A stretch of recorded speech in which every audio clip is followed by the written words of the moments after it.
네, 그럼 2022 스마트 제조 대전망 온라인 컨퍼런스 3일차 세션을 진행을 해보도록 하겠습니다. 오늘 3일차에는 스마트 매니지먼트 세션과 스마트 제어 시스템 세션이 준비되어 있습니다. 예, 두 개의 세션 오전, 오후로 나눠서 진행되니까요. 예, 바로 진행을 해보도록 하겠습니다. 그럼 바로 스마트 매니지먼트 세션의 첫 번째 주제 발표 연사를 모시고 발표를 들어보도록 하겠습니다. 버넥트의 기술전략센터를 이끌고 계신 김도균 전무님을 모셨습니다. XR 트렌드 및 스마트 제조 활용 사례에 대해서 이제 주제를 발표해 주실 텐데요. 예, 제 옆에 버넥트 기술전략센터의 김도균 전무님을 모셨습니다. 안녕하십니까? 네, 안녕하십니까? 네. 시청자분들께 간단하게 본인 소개 좀 부탁드리겠습니다. 예, 저는 주식회사 버넥트에서 그 산업용 XR 솔루션 기술 개발 전략을 담당하고 있는 김도균이라고 하고요. 이렇게 만나 뵙게 돼서 영광스럽고 반갑게 생각하고 있습니다. 네, 저도 반갑습니다. 네, 최근에 AR, VR이 이제 요걸 통칭해서 이제 XR이라고 하잖아요. 네, 스마트 제조 구현의 이제 핵심 기술로 떠오르고 있는데 이 XR 기술이 왜 주목을 받게 됐습니까? 뭐 여러 분야에서 다 똑같은 일이 벌어지고 있는데 네. 통상 이제 XR이라는 기술의 속성은 모르는 일반인들도 굉장히 직관적으로 비주얼하게 인포메이션을 받을 수 있기 때문에 사실은 모든 분야에서 쓰이고 있는데 특히 산업 현장에서는 최근 이제 베이비부머 세대들이 은퇴하면서 네. 그들이 가지고 있는 난리지라는 건 하루아침에 쌓인 게 아니거든요. 그렇죠. 이제 그런 분들이 금방 급속하게 은퇴하면서 어떻게 하면 그 초보 일꾼들한테 효과적으로 가지고 있는 고급 스킬들을 직관적으로 이해할 수 있을까 할 때 사실 도움이 많이 되고요. 더군다나 최근에 이제 코로나 때문에 비대면 사회가 되면서 그 서로 가지고 있는 인포메이션을 리치하게 전달할 수 있는 수단으로서 AR, VR, 즉 XR 기술이 쓰고 있기 때문에 굉장히 각광받고 있다고 생각을 하고 있습니다. 네, 알겠습니다. 스마트 제조 구현의 이제 핵심 기술로 XR 이제 주목을 해봐야 될 것 같습니다. 전무님께서 이제 오늘 발표해 주실 내용 XR 트렌드 및 스마트 제조 이제 활용 사례인데 그러니까 시청자분들이 어떤 부분에 좀 주목해서 보시면 업무에 좀 도움이 되실까요? 예, 최종적으로는 사실 이제 XR 기술의 스마트 제조에서의 어떤 좋은 활용 사례가 무엇인지 설명하는 거지만 네. 사실은 XR 기술의 본질을 알게 되면 그 분야가 스마트 제조가 됐든 또는 B2C 어플리케이션이 됐든 그 도메인의 장단점을 잘 살릴 수 있을 거라고 생각이 되어서 네. 제가 이제 초반에 설명드리는 이제 XR 기술의 어떤 트렌드 이런 부분들을 물론 다른 전문 분야 계신 분들도 잘 알겠지만 초반 분야를 잘 들으시면 본질적인 이해에 훨씬 도움이 될 거라고 생각이 됩니다. 네, 알겠습니다. 예, 전무님께서 지금 말씀해 주신 내용 좀 귀담아 듣고 예, 발표를 경청해 보도록 하겠습니다. 전무님 발표 시작해 주시죠. 네, 그럼 발표를 시작드리겠습니다. XR 트렌드 및 스마트 제조 활용 사례에 대해서 말씀을 드리겠고요. 청중들 중에서 전문가들도 많이 계시겠지만 이제 제 세미나는 이제 초보분들부터 시작해서 좀 이해를 하실 수 있게 준비되었다는 점을 미리 말씀을 좀 드리겠습니다. 첫 번째로 우리가 요새 버즈워드로 삼고 있는 메타버스가 무엇인지 한번 같이 생각을 해보시죠. 뭐 여러 가지의 정의가 있겠지만 제가 경험하고 제가 느낀 바로는 사실은 이렇게 생각이 됩니다.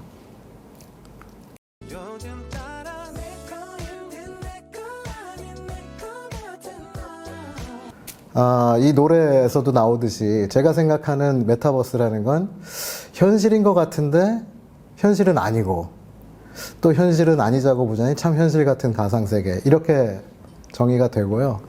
그런 거를 잘 보여주는 영화로 제가 한번 메타버스를 좀 더 의미 있게 설명을 좀 드릴게요.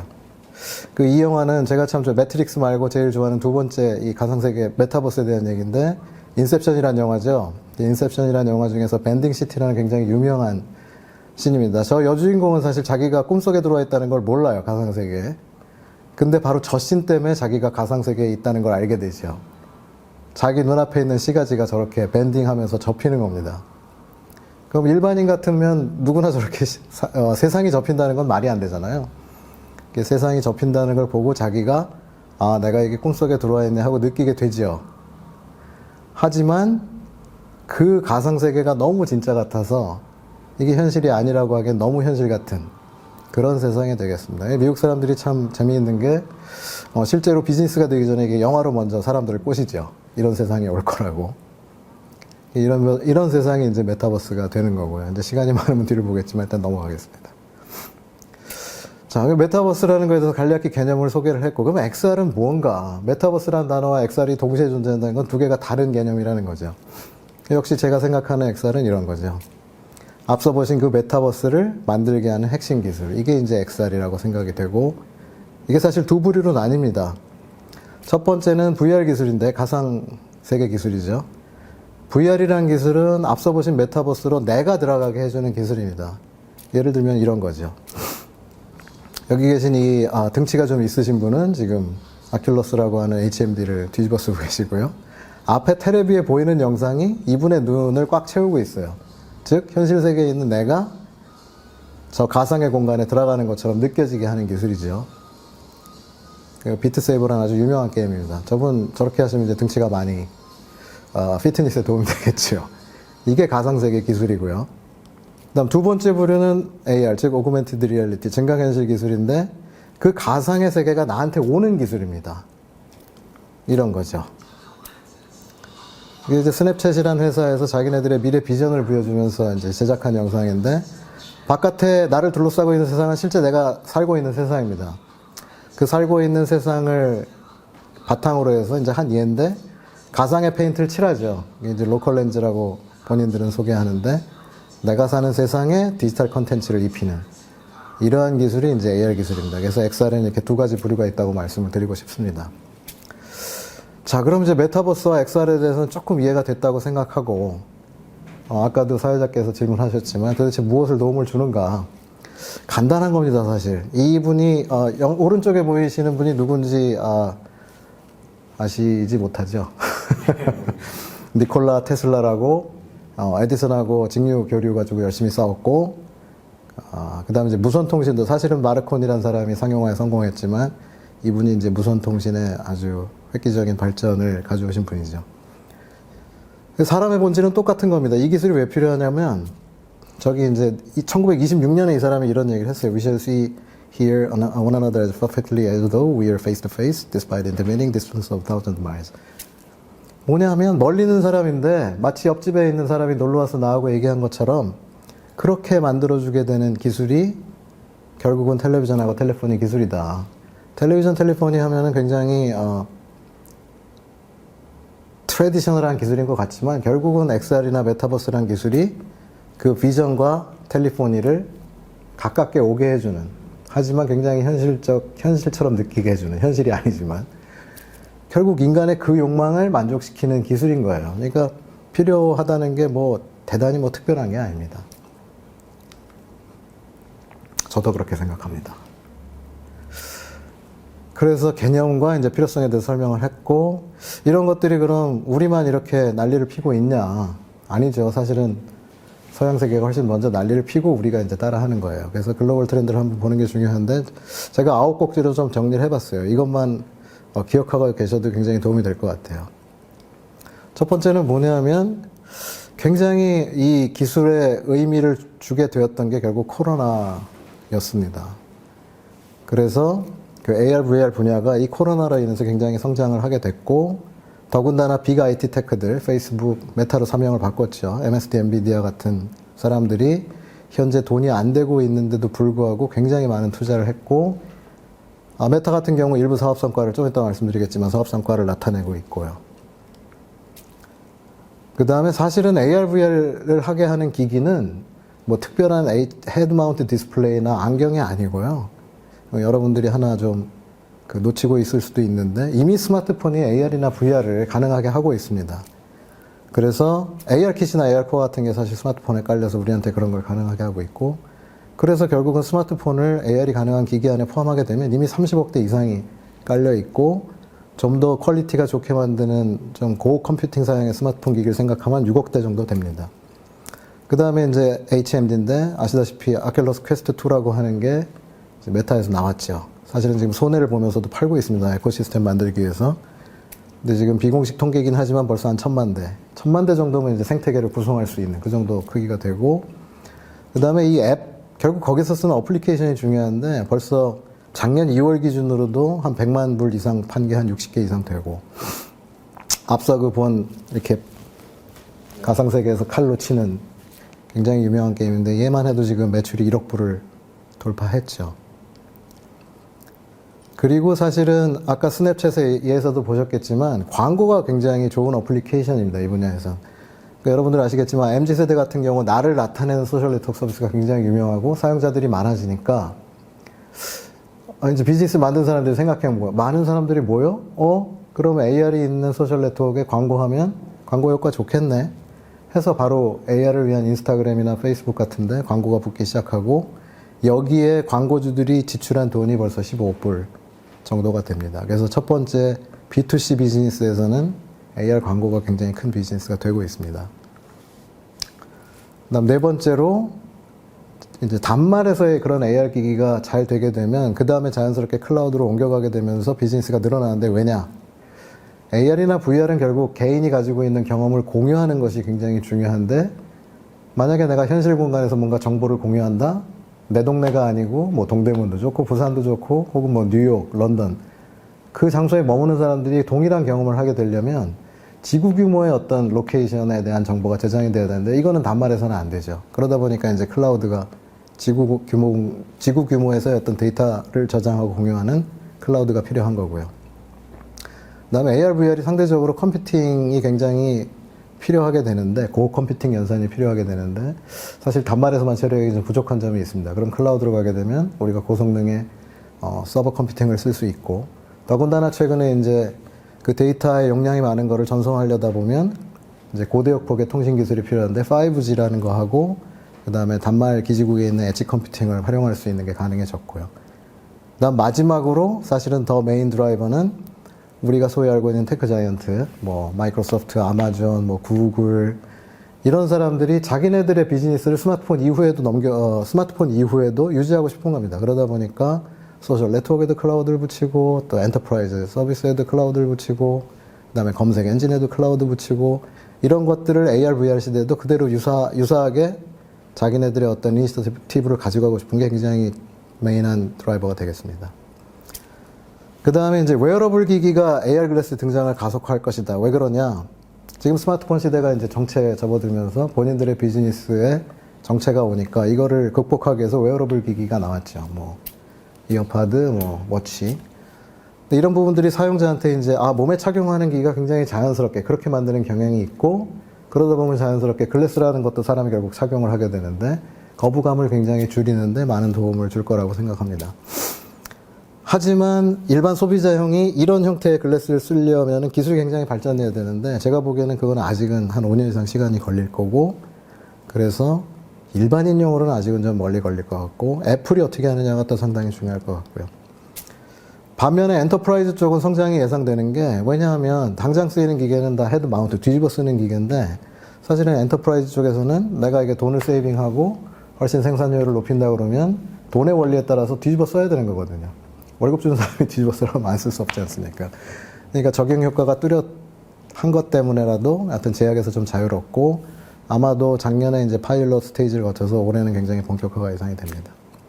VR도 사실 아까 말씀드렸듯이 페이스북이라고 하는 회사가 하나 팔면 지금 거의 한 3, 40만 원 이상 빚지죠. 오늘인가 어저께도 신문에 나왔는데 그 메타의 리얼리티 랩이 한 100억 불? 100억 원? 정도 100억 불이겠네요. 100억 불 지금 손해봐가지고 주가 뭐 20% 이상 폭락했죠. 그런데도 투자하고 있습니다. 왜 그럴까 한번 생각해 보셨으면 좋겠고 결론적으로는 이제 저희 세대, 저희 기업 입장에서는 저희 쪽 산업계 입장에서는 행운인지 모르겠지만 뭐 여러분들한테는 좀 불운일 수 있는데 이 코로나에 의한 팬데믹이 사실은 긍정적인 영향에 결정적으로 어떤 동기가 되었다 이렇게 보고 있습니다.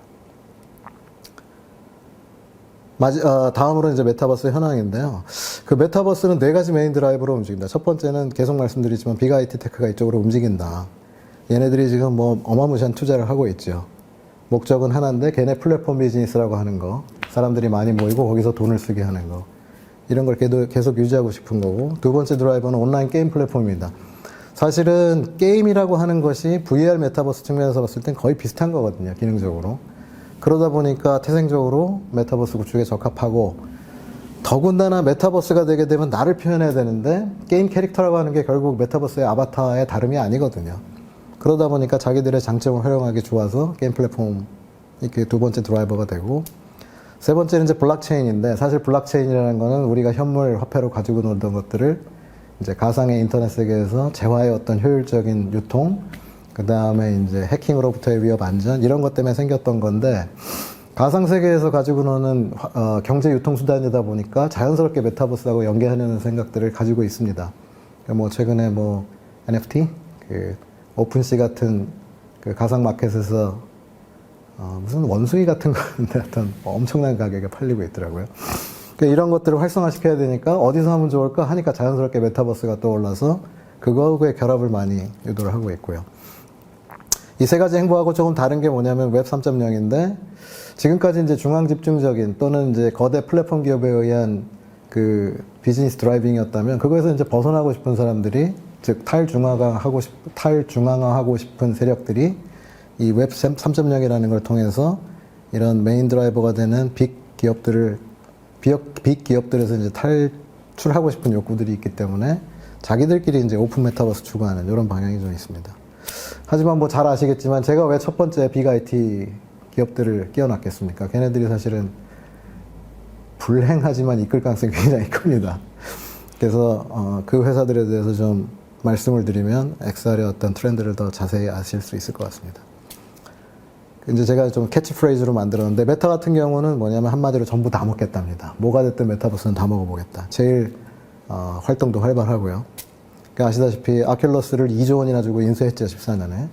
그 다음에 페이스북 리얼리티 랩을 17년에 탄생을 시켰고 지금 엄청나게 손해를 보고 있지만 그래서 저렇게 생긴 HM들을 만들었고 그 다음에 여기다가 이제 사용성을 높이기 위한 기술들을 붙이고 있는데 뭐 얼굴을 딥러닝 기술로 인식해서 자기의 얼굴 표정을 아바타에 표현을 한다든가 아니면 왼쪽에 보시는 것처럼 워치는 아직 잘 모르겠고 그 컨트롤 랩스라고 하는 데를 또 인수했어요, 19년에. 그래서 손목에다 차기만 하면 자기의 손동작을 굉장히 자연스럽게 표현한다든가 아니면 HMD 앞에 있는 카메라를 가지고 좀 핸들을 인식할 수도 있고 인터랙션이 내추럴하다는 건 가상세계에서 몰입감 굉장히 높일 수 있기 때문에 중요하게 보고 있고 그걸 가지고 결국 아까 보신 게임 그 다음에 최근에 그 페이스북의 호라이즌 월드나 워크룸 B2C, B2B 쪽의 어떤 비대면 가상 협업 시스템 또는 가상세계 이런 것들을 만들고 그 오죽하면 회사 이름을 페이스북에서 메타로 바꿨겠습니까?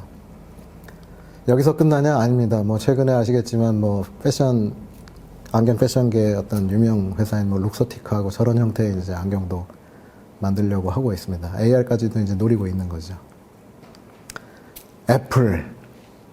때가 오면 한 방에 뒤집겠다. 왜 저렇게 썼냐면 아직 선두주자로 나서지는 않고 있거든요. 애플이라는 회사 옛날에 그 노키아에서 스마트폰으로 넘겨올 때도 보면 먼저 안 왔죠. 블랙베리가 하고 그 다음에 이제 시장에다 사용성을 높여서 뒤집었듯이 애플도 마찬가지 전략인 것 같아요. 지금 보시면 디바이스 에코 세 가지가 있죠.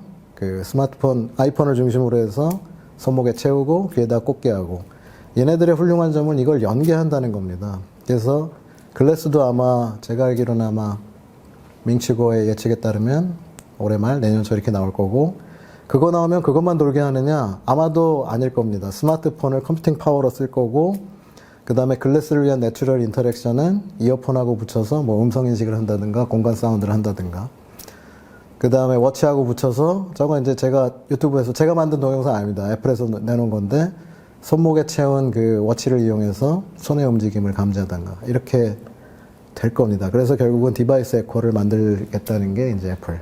그다음 세 번째는 마이크로소프트인데 엔터프라이즈는 다 먹겠다. 아시다시피 마이크로소프트는 PC 시대에서 스마트폰으로 넘어오면서 사실은 눈물을 삼켰죠. 모바일에서 사실 강자가 못 됐습니다. 그래서 아마 AR, VR 시대를 기다리고 있는 것 같고 하지만 꿈은 좀 소박하게 엔터프라이즈로 좀 한정하는 것 같아요. 지금 HMD 나오고 있고 얘네도 사실은 그 이어버드가 있습니다. 그래서 음성인식 이런 거 하고 있고 특이하게도 보이스 인식 쪽에서는 의료 쪽에 특화된 뉘앙스라는 회사를 인수해가지고 좀 의료에 특화된 음성 인식을 하고 있고요. 그 다음에 핸드도 얘네들 비디오 홀로렌즈에 붙은 카메라 가지고 저런 식의 이제 자연스러운 인터랙션 생각하고 있고 최근에 이제 CEO인 사티아 나델라가 산업용 메타버스를 위한 어떤 소프트웨어 플랫폼 스택을 지금 잘 안 보이실지 모르겠지만 어마무시하게 스태킹을 해놓고 있고 타겟 어플리케이션으로는 지금 맨 아래 보시는 것처럼 저게 아까 제가 말씀드린 그 베이비 부모 시대 뒤에 온 어제 그 비디오에 따르면 뭐냐면 어제 출근한 직원이에요. 어제 출근한 직원이 저 아주 보기에 복잡하게 보이는 데를 이 AR의 어떤 비주얼 인포메이션으로 따라만 하면 쉽게 할 수 있는, 어제 들어온 사람도 할 수 있는 고급 수리 기술 또는 뭐 제조 기술, 이런 쪽의 그림을 그리고 있습니다. 엔비디아입니다. 누가 먹든 다 먹겠다. 애플이든 마이크로소프트든 뭐 메타든 비즈니스만 만들어라. 그러면 돈은 내가 먹겠다. 왜 그러냐? 얘네는 사실 앞에 보는 기업하고 다르게 특정 비즈니스를 타겟팅하는, 어플리케이션을 타겟팅하는 회사는 아닌데, 중요한 건 뭐냐면 그런 메타버스를 만들 수 있는 재료가 되는 원천 기술을 많이 보유를 하고 있어요. 특히 그래픽스 기술, 그 다음에 GPU 기술, 최근에는 AI 기술까지. 그래서 말씀드린 것처럼 누가 왕자를 차지하든, 즉 옛날 서부시대 때 보면은 그물 캐러 이제 광부들이 가는데 결국은 누가 돈 벌었냐면 광부가 본 게 아니라 그 앞에 그 트럼프 할아버지가 깔아놓은 뭐 술집, 뭐 청바지 가게, 곡괭이 파는 집, 이런 데가 돈 벌었거든요. 그물 캐든 못 캐든. 이게 이제 그런 전략인 거죠. 거기다가 이제 하드웨어적인 기술뿐만이 아니라 이제 어떤 컨텐츠를 쉽게 만드는 기술, 옴니버스라고 하는 것도 발표를 했고, 또 최근에는 옴니버스 엔터프라이즈 좀 더 특화된 어떤 컨텐츠 생성 기술, 그 다음에 AI하고 결합한 기술들도 계속 발표합니다. 그래서 엔비디아 주가가 계속 오르고 있습니다. 관심 있는 분들은 엔비디아 주식에 관심을 좀 가지시기 바랍니다. 그 다음에 계속 어떤 고품질의 렌더링 기술, 그 다음에 뭐 물리 시뮬레이션 기술, 그 다음에 조금 이따 보여드릴 텐데 맥신이라고 해서 굉장히 자연스러운 아바타, 이런 것들을 만들고 있고, 뭐 하나하나 설명은 못 드리겠지만 에코를 나름대로 쉽게 적용할 수 있도록 자기네 기술들을 저렇게 만들고 있고, 요게 이제 옴니버스라고 하는 어떤 가상 컨텐츠 개발하는 툴. 밑에 그림만 보셔도 어느 회사 자동차인지 아시겠죠? 네. 뭐 W. 그리고 이제 고품질 렌더링, 그 다음에 맨 오른쪽 아래 보시는 게 이제 아주 그 대류 현상을 정밀하게 시뮬레이션 할 수 있는 시뮬레이션 기술. 그 다음에 여기 이제 최근에 발표된 맥신이라는 그 사람이 아닙니다. 사람을 모델링 했지만 눈 움직임이나 얼굴 움직임은 다 가상입니다. 거기다가 이제 AI 기술 써서 뭐 영어, 뭐 독일어, 뭐 스페니쉬, 프렌치, 뭐 만다린, 뭐 아무거나 다 도움이 많이 되겠죠. 뭐 외국인, 한국인과 미국인 대화한다 그러면 굉장히 얼마나 자연스러워지겠습니까? 더군다나 비대면 기술에서 굉장히 중요한 아이 컨택. 저 아바타가 지금 고개를 돌릴 때 눈동자의 움직임은 내가 한 게 아니에요. 얘가 맞춰주는 거지. 이거 조금만 더 봅시다. 제가 재밌어서 조금만 더 보겠습니다. 이분이 아까 그 아바타의 모델인데 아직은 좀 언캐니 밸리가 있어요. 방금 중요한 거 놓쳤는데, 저런 환경에서 이 잡음을 억제하는 기술, 이거 지금 방금 소개했습니다. 이제 엔터프라이즈로 좀 넘어가서 포커싱 해보죠. 이제 여러 가지 AR 기술로 할 수 있는 어플리케이션이 많지만 특히 이제 엔터프라이즈에 주목하는 거는 아까 얘기했듯이 지금 현재 이 HMD나 이런 것들이 굉장히 벌키해요. 솔직히 뭐 뒤집어 쓰라 그러면 쓰기 쉽지 않죠. 근데 기업 쪽에서는 그게 크게 문제가 안 되는 게, 저거 뒤집어 쓰면 생산 효율 높아지지, 그 다음에 오류 줄지, 안전 도움되지, 그러니까 돈 벌지. 그러니까 굉장히 ROI가 명확하니까 동기가 명확하죠. 이거는 뭐 사람들이 내가 어떤 게임을 하면 즐거울 수도 있고 안 즐거울 수도 있지만 이거는 뭐 돈이 당연히 되니까. 그 다음에 그런 것들이 굉장히 직관적이에요. AR은 뭐냐면 현실에다 바로 정보를 뿌려주니까. 우리 내비게이션 저는 개인적으로 되게 답답한데 2차원 내비게이션 이렇게 오른쪽으로 보면 오른쪽에 두 번째 길 중에 두 번째로 들어가는데 항상 두 번째 길을 놓쳐요. 만약 길바닥에 화살표가 붙으면 뭐 얼마나 직관적일까요?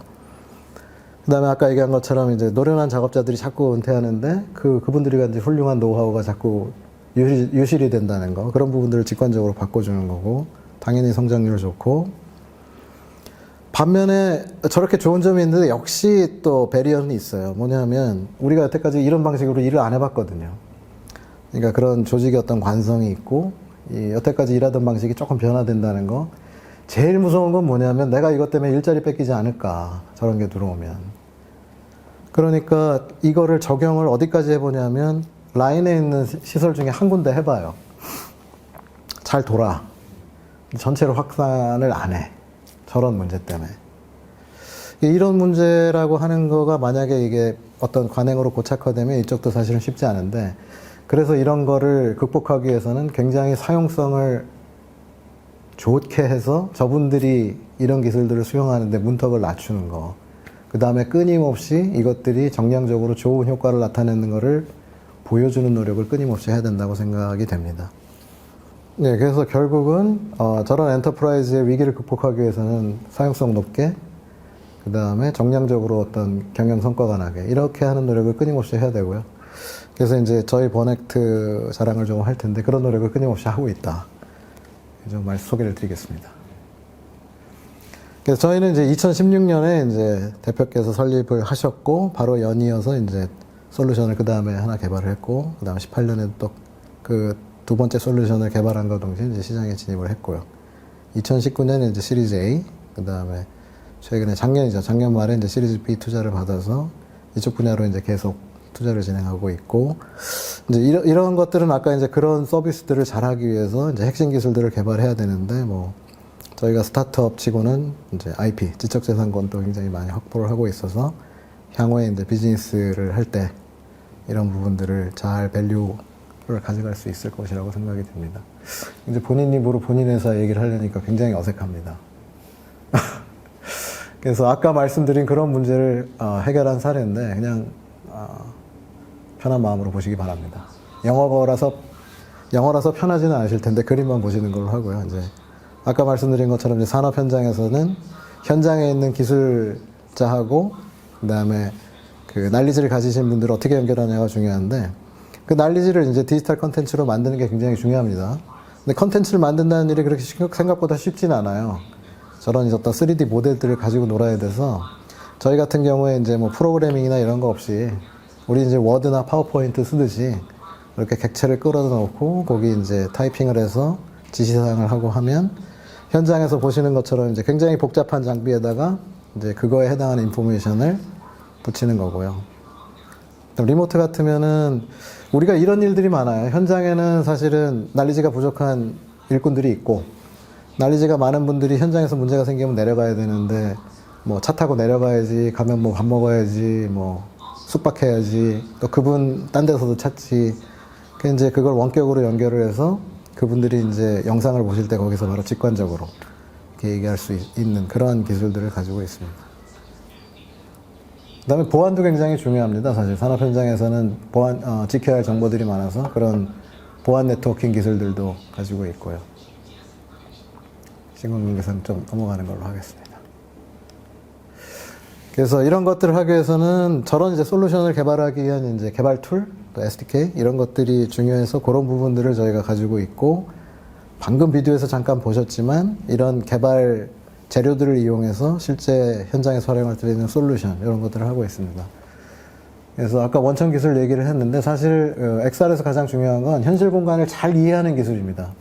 현실 공간을 잘 이해한다는 건 내가 지금 현실 공간이 어떻게 생겼고 사람이 스마트폰이나 HMD 머리를 움직일 때 내가 현실 공간의 정확한 위치를 어떻게 고정해야 되는지 이걸 잘 추적하는 기술이 중요한데 이런 것들이 이제 XR 솔루션 가진 기업들이 사실은 많지가 않아요. 원천 기술을 보유한다는 건 나중에 우리가 비즈니스 할 때 뭐 외부에서 수를 당한다든가 뭐 요새 뭐 삼성 뭐 현대 뭐 많이 당하죠. 원천 기술이 없으면 사실 그런 것들을 지켜내기 힘들고 이 기술들을 업그레이드 할 때도 사실은 원천 기술이 없으면 중속성을 갖게 됩니다. 그래서 잠시만 보여드리면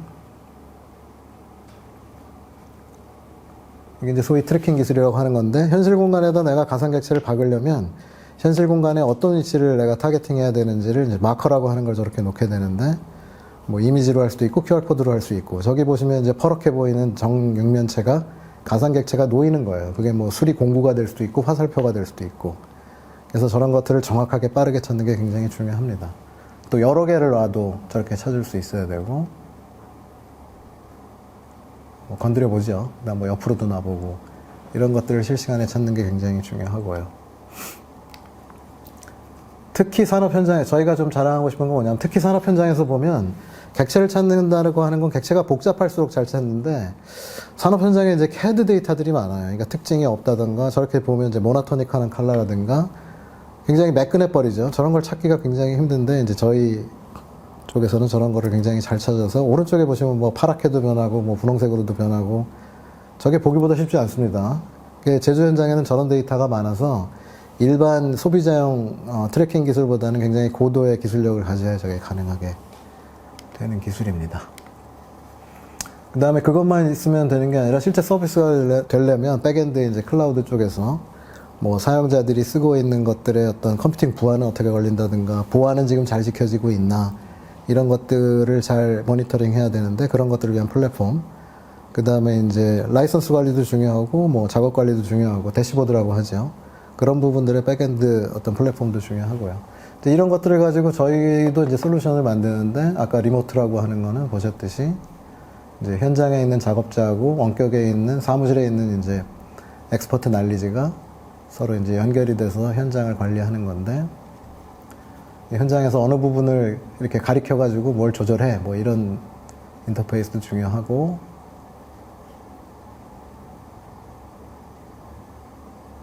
그 다음에 이제 뭐 도면 같은 거를 서로 쉐어링해서 본다고 하면 문서 같은 걸 띄울 수 있다든가 그 다음에 자랑하고 싶은 기능 중에 하나는 자랑하고 싶은 기능이 잘 안 나오네요. 예. 이제 외국인들이 스킬풀한 경우가 많은데, 그런 경우에 사실 현장에 있는 분들이 외국어 하기 쉽지 않잖아요. 그래서 그분들이 뭐 텍스트로 영어 치면은 뭐 한국어 스피치로 바꿔준다든가, 영어로 스피치하면 한국어 텍스트로 바꿔준다든가 해서 이제 국제적인 협력에 굉장히 유용한 그런 기능들도 있습니다. 그 다음에 이제 아까 그 현장에 계신 분들한테, 초보 일꾼들한테 이제 그 경험이 많은 분들의 이제 엑스퍼트들의 난리지를 쉐어링 하기 위해서 저작이라는 걸 해야 되는데, 저작을 굉장히 쉽게 할 수 있도록 만들었어요. 그래서 그냥 위즈윅처럼, 여기 보시는 것처럼 말로 설명하지 않고 이제 버튼이나 뭐 슬라이드 바나 이런 걸로 해서 마치 우리가 뭐 파워포인트나 엑셀 쓰듯이 쉽게 만들 수 있도록 그렇게 구성을 했고요. 마지막으로 이제 트윈인데, 공장 자체의 설비를 몽땅 가상으로 옮겨놓고 가상 세계에서 실제 설비에서의 어떤 변화 현황, 뭐 펌프에서의 무슨 뭐 압력 변화 현황이라든지 이런 것들을 공장을 돌아다니지 않고도 사무실 안에서 보고 있다가 뭔가 이상 상황이 발생하면 이거를 이제 현장에 있는 현장에 있는 워커하고 연결을 해서 뭐 직접 확인을 한다든가 이런 식으로 하면 관리 자체가 관리하는 사람 입장에서 굉장히 직관적이죠. 내가 실제로 들어가서 일하는 공장이 그대로 내 눈앞에 있고 거기서의 변화를 굉장히 전지적인 시점에서 다 관리를 할 수 있고, 특정 부분에서 문제가 생겼을 때 현장 작업자의 위치를 알고 있으니까 가장 가까운 작업자 혹은 그 설비를 가장 잘하는 작업자를 현장에 바로 보낸다든가 하는 이런 디지털 트윈, 이런 기술들이 굉장히 중요할 것 같습니다. 그러니까 제가 말로만 하면 사기라고 생각하실 수 있기 때문에 이 업체는 저희가 이제 양해를 구해서 델스타 홈멜이라고 하는데 이제 직접 적용한 결과가 되겠습니다. 이 회사는 이제 자동차용 고장력 강판 이런 것들을 이제 생산하는 회사인데 설비가 저렇게 있어요. 경주에 공장이 있고 아까 본사는 평택에 있다고 나왔죠.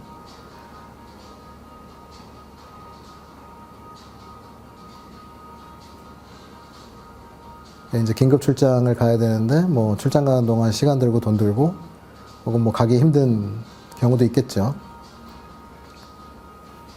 이제 저희 리모트 솔루션을 도입해가지고 현장에 작업자가 일을 하다가 문제가 생기면 말하자면 통신을 이제 커넥션 하는 거죠. 지금 저렇게 기기를 쓰고, 관리자는 평택에 있습니다. 기술 지원자는 여기 경주에 있고, 그럼 이제 저 앞에 있는 카메라를 통해서 평택에 있는 관리자가 똑같이 현장에 있는 사람과 같은 영상을 보게 되고, 난리지가 있으니까 이제 금방 이상 상황을 알게 되면 현장에 있는 사람을 이제 아바타 부리듯이 부리는 거죠.